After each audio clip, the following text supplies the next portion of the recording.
mes amis des signes du zodiaque. Eh bien, voici un tirage particulier pour toutes les personnes qui rencontrent des difficultés à résoudre, des difficultés émotionnelles dans leur couple ou dans les personnes qui leur sont proches. On vous fait toujours ces tirages émotionnels en parlant de vous, mais l'idée c'est de voir un peu comment l'autre appréhende la relation et comment on peut la solutionner à travers le regard de l'autre. Je vous dis donc à tout de suite.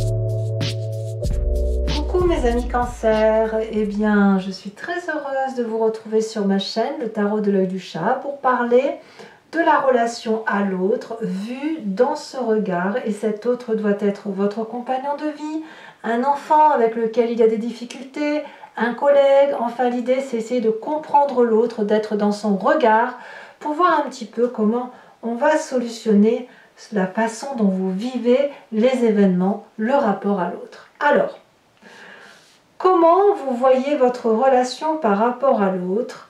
Vous êtes soit le guide, le commandant en chef, soit c'est vous le suiveur. Il y a la peur peut-être de perdre son couple, ou du moins je dirais que dans son couple ou dans sa famille ou dans la relation que l'on a instaurée, c'est devenu quelque chose de précieux, tellement précieux que vous devez le protéger absolument par tous les moyens. Et je vous vois prendre des décisions constamment dans le but de protéger votre famille, à moins que vous soyez le suiveur, celui qui suit l'autre par nécessité d'être protégé. Parce que je ressens quand même comme une peur de perdre l'autre, une peur qu'on vous vole ce que vous avez de précieux. Donc clairement, vous avez l'habitude de contrôler, de prendre les choses en main, de diriger la situation pour éviter justement que tout vous échappe. Voilà comment je vous ressens. Comment l'autre personne vous voit dans cette relation, la place que vous occupez pour lui? Eh bien, cet autre se sent vite désœuvré quand vous n'êtes pas là. Il est possible que cet autre a besoin de se laisser guider par vous parce que ça lui permet de se sentir un peu plus en sécurité. À moins que ce soit lui qui ait besoin, mais je ne le sens pas comme ça. Il pourrait avoir besoin, si vous voulez, de se laisser guider par vous ou de prendre les devants pour que vous le guidiez. Mais j'ai plutôt le sentiment que c'est vous qui prenez les devants. Et cet autre n'est capable d'avancer que lorsque vous le prenez par la main. Parce que sinon, cet autre, il ne fait rien. Il attend. Et il attend quoi? Il attend que vous arriviez pour le sauver. Et il en a parfaitement conscience, cet autre, que ce soit il ou elle, hein, bien évidemment, peu importe, mais vraiment, il ne vit pas sans vous. Il ne peut pas, sinon il se sent désœuvré, seul, et il ne sait pas quoi faire. Il est même carrément démuni par rapport au fait que vous ne lui disiez pas ce que vous avez à faire. C'est quand même curieux. Quelles sont ses intentions immédiates de cet autre par rapport à vous? Eh bien, c'est de ne pas vous contrarier. Je vais le dire comme ça. De vous suivre, d'être à côté de vous, à sa manière, il va vous protéger aussi, ou elle va vous protéger aussi, et cette protection c'est quoi? C'est d'être à vos côtés, voilà, de vous suivre, et de se mettre éventuellement, comment dirais-je, quand vous allez vous rencontrer une difficulté, par exemple si vous avez l'habitude de mener de front les situations, lorsque vous n'arrivez pas à à solutionner le problème, ben, cette personne va se contenter d'être à côté de vous, de se mettre un peu devant vous pour prendre le coup à votre place, pour justement préserver ce que vous mettez en œuvre dans votre couple. Donc moi, ce que je vois, c'est, même si c'est une personne qui paraît un peu effacée, elle est à vos côtés. Et sa seule façon à elle d'être aussi fort ou forte que vous, c'est d'être à vos côtés, de vous accompagner. Toujours dans la discrétion, toujours dans le respect de ce que vous êtes. Qu'est-ce que cet autre attend de vous?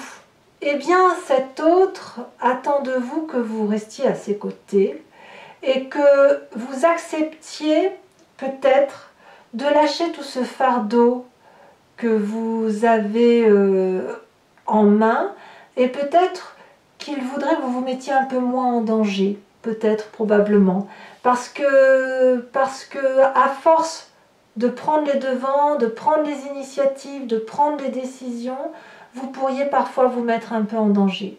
Et cet autre attend de vous qu'il y ait que vous vous appuyez sur sa sagesse. Vous voyez, c'est vraiment ça que je ressens. Vous, vous êtes un peu le fonceur, le déterminant, et l'autre, c'est la sagesse qui vous suit, qui veut vieillir à vos côtés, qui voit que vous êtes impulsivement jeune dans votre tête, mais qui est là pour vous apprendre les risques. Et il attend cet autre que vous l'écoutiez quand vous prenez un risque, voyez, pour dire de ne pas vous mettre en danger constamment.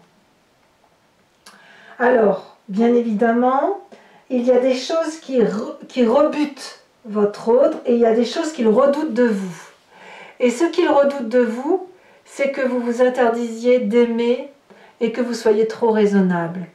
Le problème des personnes comme vous qui êtes entreprenants, qui prenez les décisions, ça fait de vous des êtres un peu rigides parfois, et cette rigidité vous empêche d'aimer. Vous vous l'interdisez. Et parfois, vous pourriez empêcher l'amour de d'éclater comme ce magnifique champ de fleurs. Donc, peut-être que votre autre veut vous conduire vers de la sécurité, vous amener là où vous avez besoin, mais la contrepartie, peut-être, ce serait de lui rendre ce retour, rendre ce tribut, et d'aller vers une relation charnelle plus allégée, plus douce, sans prise de tête. Et cet autre, à mon avis, redoute que vous lui interdisiez ça, que son rôle ne soit cantonné qu'à cette notion de sagesse, de direction à prendre, et que vous lui empêchiez d'avoir ce petit instinct de folie. Voilà. Alors, quels sont les projets sur du long terme, du plus ou moins long terme, à court ou moyen terme si vous préférez? Comment l'autre envisage sa relation avec vous sur du long terme? Eh bien, l'autre voudrait plus de charnel, il voudrait plus de sensualité, plus de sexualité, aux yeux de tous peut-être. Il vous demande peut-être de quitter votre côté conventionnel et d'oser emprunter des chemins un peu glissants. Je vois même autre chose qui arrive. Il vous demande de vous laisser un peu aller, de ne pas avoir peur de déraper. Tant pis si ça blesse la convention, les usages, tant pis si on ne prend pas le chemin parfait, mais on y va. Ça peut vouloir dire aussi que si vous ne vous laissez pas aller à cette sensualité, à ce désir, à cette légèreté émotionnelle, il se peut aussi, et l'autre doit l'envisager, qu'il puisse y avoir des adultères ou des relations qui sortent en dehors des clous. Donc attention mes amis Cancer, le fait pour vous de mener votre petite barque, vous êtes suivi, il n'y a pas de souci, il y a de la sagesse, mais attention, il y a un besoin et un désir obligatoire, charnel, qui doit être la contrepartie de cette sécurité. Alors, les conseils pour les décans. Premier décan, on vous parle de partager le fléau, partager le côté, le dresseur. Donc si c'est vous effectivement qui avez l'habitude de prendre les initiatives, on va vous demander de laisser un peu la place à l'autre, de laisser l'autre diriger également et de prendre les initiatives. Vous n'êtes pas le seul à commander dans cette maison. Deuxième décan, on parle d'étranger. L'idée est ici d'intégrer l'étranger et de ne pas rester étranger à ce qui est étranger. Je m'explique. Apparemment, pour mes deuxièmes décans, vous avez une tendance à réfuter toutes les nouveautés que vous ne comprenez pas.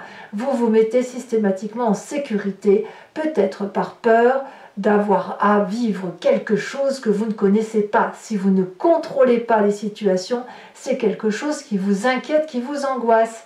Ici, on va vous inviter, mes amis du deuxième décan, à laisser les choses étrangères s'imprégner de vous. Il ne va rien vous arriver.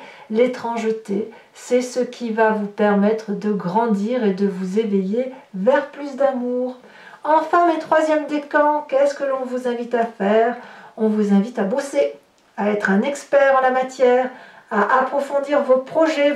Par contre, vous avez une direction à prendre. Il ne faut surtout pas sortir de là où vous êtes en ce moment. Vous avez décidé de bosser, vous avez décidé d'être dans l'ardeur, dans la rigueur. Eh bien, on ne quitte pas son cheval de bataille et on prend la route telle que l'on a décidé de la prendre. Donc, on bosse. Voilà, mes amis, et on bosse peut-être pour le couple, hein, mais on bosse. Voilà, mes amis Cancer, j'espère que cette vidéo vous aura résonné en vous. Enfin, moi, j'ai adoré vous la faire. J'adore faire ces tirages. Je vous dis un excellent mois, un excellent moment avec votre partenaire. Laissez-lui un petit peu de place, hein, il va s'en sortir. Et dans tous les cas, je suis bien évidemment là pour les prochaines vidéos. Je vous fais de gros bisous et je vous dis à bientôt. Bisous, bisous.